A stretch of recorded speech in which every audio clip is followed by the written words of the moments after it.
오늘 우리에게 주시는 하나님의 말씀은 시편 74편입니다.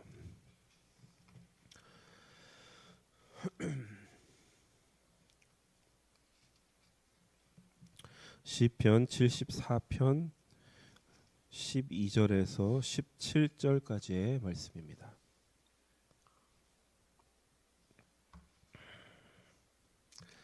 이렇게 봉독합니다. 하나님은 예로부터 나의 왕이시라. 사람에게 구원을 베푸셨나이다. 주께서 주의 능력으로 바다를 나누시고 물 가운데 용들의 머리를 깨뜨리셨으며 리워 야단의 머리를 부수시고 그것을 사막에 사는 자에게 음식물로 주셨으며 주께서 바위를 쪼개어 큰 물을 내시며 주께서 늘 흐르는 강들을 마르게 하셨나이다. 낮도 주의 것이요 밤도 주의 것이라.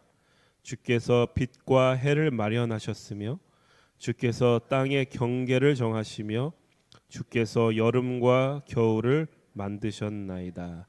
아멘.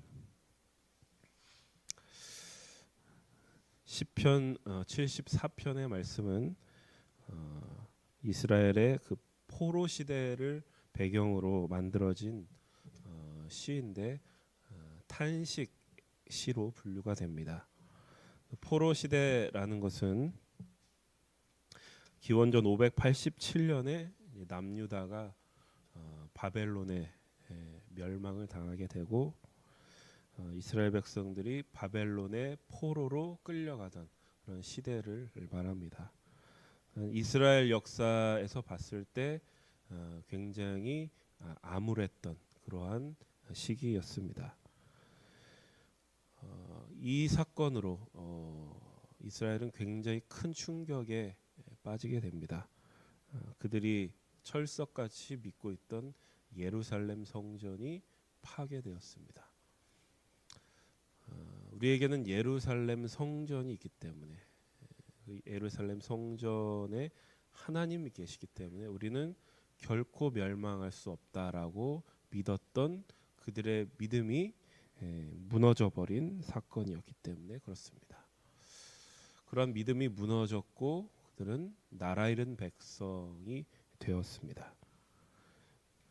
이제 그들이 역사서를 보면은 선지서 뒤에 있는 선지서들의 많은 부분들을 보면은 그들의 나라가 무너지고 성전이 파괴되었는데도 불구하고 그들에게 떠나지 않았던 의문이 있었습니다. 포로에 끌려가면서도 해결되지 않았던 의문이 있었습니다. 그것은 뭐냐면 왜 하나님께서 예루살렘 성전이 파괴되는 것을 허용하셨는가? 성전이라고 하는 것은 이스라엘이 생각하기에 하나님 그 자체였고 하나님이 계시는 장소였기 때문에 그것이 파괴된다는 것은 생각할 수 없는 것이었기 때문에 그렇습니다. 예루살렘 성전의 파괴와 이스라엘의 멸망이라고 하는 것은 우리가 이해하기 쉽게 이렇게 바꿔볼 수 있습니다. 왜 우리는 구원을 받았는데 우리에게 고난이 찾아오는가? 하나님이 내 편이시라고 하는데 하나님이 나의 아버지시라고 하는데 왜 내 인생은 이렇게 힘들고 왜 이 모양 이 꼴로 살아야 하는가라는 질문입니다. 그러니까 이런 질문들은 우리가 신앙생활을 하는 데 있어서 늘 풀기가 어려운 그런 이제 숙제로 남아 있습니다. 근데 오늘 본문에서 이 시인은 이러한 문제를 하나님에 대한 새로운 이해, 창조주 하나님에 대한 새로운 이해 가운데 그것을 풀어내고 있습니다. 12절에서 15절까지의 말씀을 다시 한번 봉독합니다. 하나님은 예로부터 나의 왕이시라. 사람에게 구원을 베푸셨나이다. 주께서 주의 능력으로 바다를 나누시고 물 가운데 용들의 머리를 깨뜨리셨으며 리워 야단의 머리를 부수시고 그것을 사막에 사는 자에게 음식물로 주셨으며 주께서 바위를 쪼개어 큰 물을 내시며 주께서 늘 흐르는 강들을 마르게 하셨나이다. 아멘. 12절에서 보는 바와 같이 하나님은 예로부터 나의 왕이시라 이렇게 시작합니다. 그러니까 하나님은 우리의 왕으로서 구원을 베푸셨다 이렇게 말하고 있습니다. 왕이라고 하는 존재는 통치하는 존재이고 다스리는 존재입니다. 그러니까 우리가 흔히 생각하듯이 하나님은 나의 구원자라고 했을 때 단순히 사람을 그냥 구원해내는 게 아니라 하나님의 통치를 통해서 구원해낸다. 그걸 이제 강조하고 있는 것입니다. 이 축구를 예로 들면은 축구에는 선수와 공만 있으면 되지가 않죠. 선수와 공만 있으면 되는 게 아니라 감독이 있어서 그 감독이 이제 전술을 짭니다. 그래서 우리가 축구를 보는 것은 뭘 보는 거냐면 그냥 선수들이 골대 안에 골을 집어넣는 것뿐만이 아니라 어떻게 골을 집어넣는가, 어떻게 어떤 전술로 어떤 방식으로 그 선수들이 서로 합을 맞춰서 패스를 해서 골대 안으로 골을 집어넣는가 하는 것이 굉장히 중요하다. 그러니까 골을 넣기까지의 과정이 있고 골을 먹기도 하고 넣기도 하고 그런 과정들이 다 합쳐지면서 하나의 경기가 됩니다. 그래서 우리가 축구 한 경기를 다 보았을 때 정말 이 경기는 경기 이상의 무엇의 가치가 있었다. 하나의 우리의 인생과도 같다. 혹은 하나의 예술의 경지에 올랐다라는 말까지 우리가 할 정도입니다. 그러니까 그냥 골대 안에 골을 넣는 게 아니라 그 골을 넣기까지의 과정. 하나님도 마찬가지로 우리를 구원하시는 그러한 과정이 있고 방식이 있다라고 하는 것입니다. 하나님의 통치는 구체적으로 어떤 것이냐 오늘 본문에서 보는 바와 같이 창조라고 하는 그런 통치 방식입니다. 하나님은 왕으로서 세상을 창조라는 방식으로 통치하신다. 그러니까 우리가 창조하면 그냥 없었던 것에서 뭔가를 만들었다라는 것을 생각하지만 오늘 본문에서는 하나님의 세상을 통치하시는 방법으로서의 창조를 우리에게 소개하는 것입니다. 그래서 오늘 본문에 보면은 바다, 용, 또 리워야단, 또 사막, 바위, 강. 그러니까 이런 것들이 뭐냐면 우리가 악이라고 생각하는 것, 또 하나님의 대적이라고 생각하는 것들입니다. 그러니까 이런 것들은 우리를 두렵게 하는 세상의 혼돈이고 또 우리를 압도하고 있는 것처럼 보이는 세상의 견고한 질서들을 말하는 것입니다.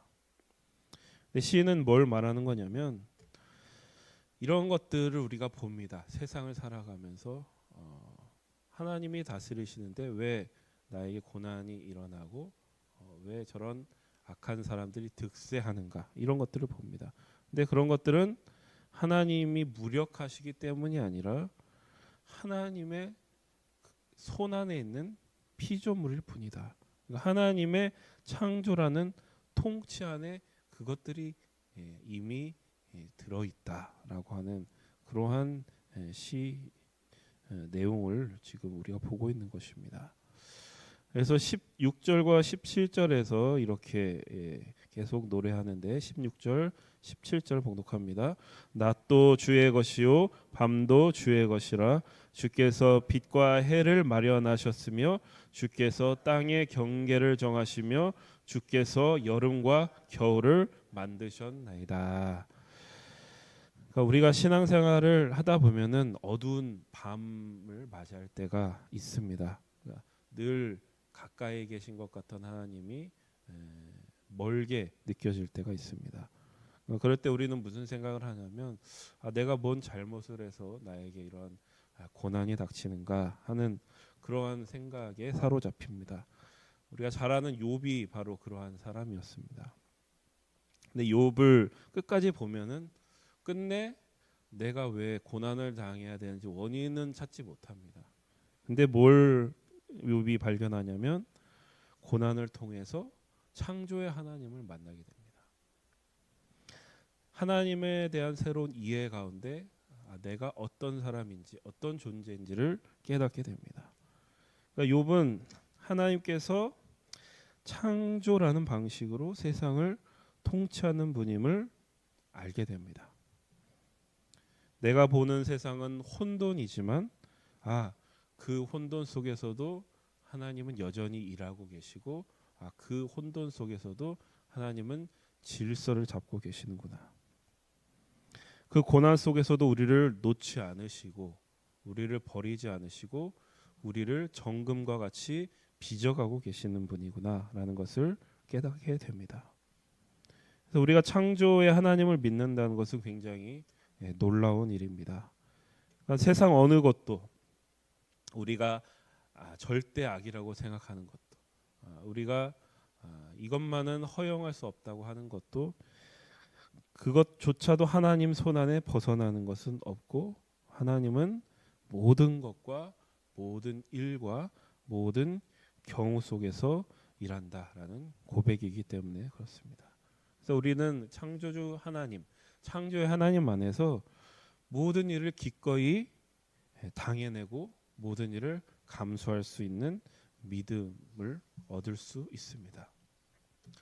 혼돈에서 질서를 만들어내시고 또 죽음에서 부활을 만들어내시는 창조와 부활의 하나님이 바로 우리의 아버지가 되신다라고 성경은 얘기합니다. 그리고 그러한 그 아버지의 통치, 아버지가 기르시는 그 질서 가운데 우리는 자녀로서 살아가고 있습니다. 그 아버지는 우리를 자녀로 기르고 계십니다. 그러니까 우리의 인생은 우리가 기대하는 것처럼 봄과 여름만 있는 게 아니라 가을과 겨울도 있습니다. 부흥기가 있으면 쇠퇴기가 있습니다. 그럼 부흥기는 선하고 쇠퇴기는 악한 것이냐? 그렇지 않다. 우리 하루는 낮만 있는 게 아니라 낮과 밤이 연결돼 있다. 그 모든 것이 하나님의 통치이고 하나님 안에 있기 때문에 우리는 우리 인생을 살아갈 수 있는 것입니다. 하나님은 세상의 모든 때와 모든 기한과 경계를 만드셨다고 말씀합니다. 그 안에서 그 과정 안에서 하나님은 왕으로서 우리를 통치하시고 또 우리의 아버지로서 우리를 기르고 계십니다. 그러니까 이러한 하나님 안에서 우리 아까 찬양했듯이 그 신실하신 하나님, 봄과 여름과 가을과 겨울 그 모든 계절 속에서 또 낮과 밤이라고 하는 그 주기 속에서 하나님 우리를 기르고 계십니다. 여러분 그런 하나님 안에서 두려워하지 마시고 하나님은 모든 일과 모든 경우 가운데 일하고 계시는 분이다. 그리고 우리의 인생은 하나님의 손안에 있고 하나님의 섭리 가운데 있다.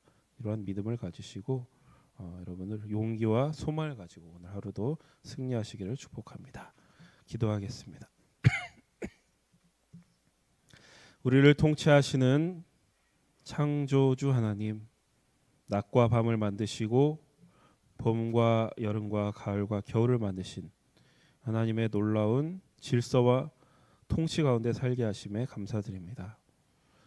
오늘 하루도 이러한 우리의 신앙 안에서 우리의 하루와 시간이 무의미한 반복이 아니라 하나님의 손 가운데 하나님의 통치 가운데 귀하게 만들어져 가고 있는 시간임을 기억하며 살게 하옵소서. 예수님의 이름으로 기도드립니다. 아멘. 우리 합심해서 기도하겠습니다. 성령의 능력으로 하나님 나라를 증언하고 살아내게 하소서. 하나님의 말씀이 기준이 되게 하소서. 질병, 전쟁, 자연재해, 가난, 억압으로 고통당하는 사람들을 치유하여 주소서. 거룩한 습관을 형성하여 균형 있는 성장을 이루게 하소서. 다음 세대에게 하나님 나라 복음을 전수하게 하소서. 특별히 지금 청년부 수련회 진행 중입니다. 청년부 수련회를 위해서도 기도해 주시기 바랍니다. 함께 합심해서 기도하시고 개인 기도하시고 돌아갑니다. 하나님 아버지